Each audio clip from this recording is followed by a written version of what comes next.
กำลังใจในห้อยยิ้มเนาะเพลงนี้เนาะของอาจารย์หมอนน้อยเพชรต้องเห็น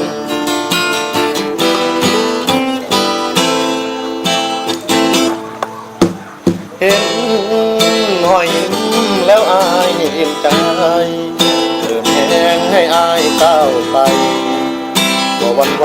ในทุกปัญหายอมรับว่าเคยท้อแต่บ่ถอยเมื่อเจ้าเข้ามาคอยให้คำปรึกษาอย่าใจให้มีพลังหวังเอาไว้ในวันข้างหน้าบางทีได้ดีขึ้นมาแต่บ่ลืมคนอยู่เบื้องหลังคือนางคนนี้คนที่หวังดีคอยเดินเคียงข้างผู้ดีว่าบ่สมนางแต่เจ้ายังมัวพักให้อายกำลังใจในหอยยิ้มน้องมีคุณค่าแก้วแหวนเงินตาค่าบ่สูงเท่าความจริงใจวาจาอ่อนหวานประสานแววตาหน้าหักสดใสบ้านถึงไว้รางวัลใหญ่ที่ได้หาคนดีคือน้องขอจับจองเจ้าของหอยยิ้มสัญญาสิบ่มาทิมตราบจนไม่เท่ายอดทอง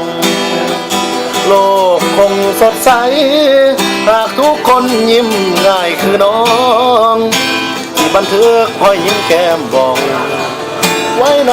สี่ห้องหัวใจ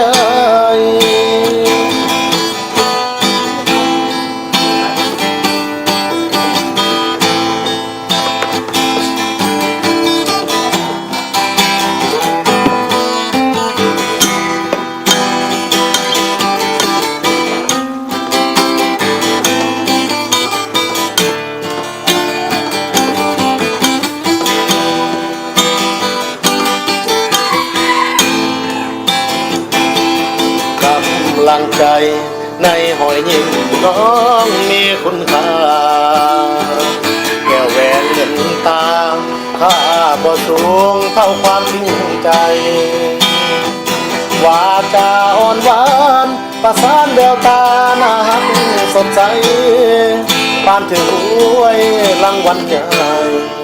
ที่ได้หาคนดีคือน้อง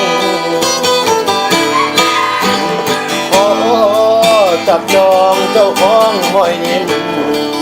สัญญาสิบ่ปาทิมตราบจนไม่เท่ายอดทองโลกคงสดใสหากทุกคนยิ้มง่ายคือน้องสิบันทึกหอยยิ้มแก้มบอกไว้ในสี่ห้องหัวใจจะบันทึกหอยยิ้มแก้มบอกไว้ในสี่ห้องหัวใจ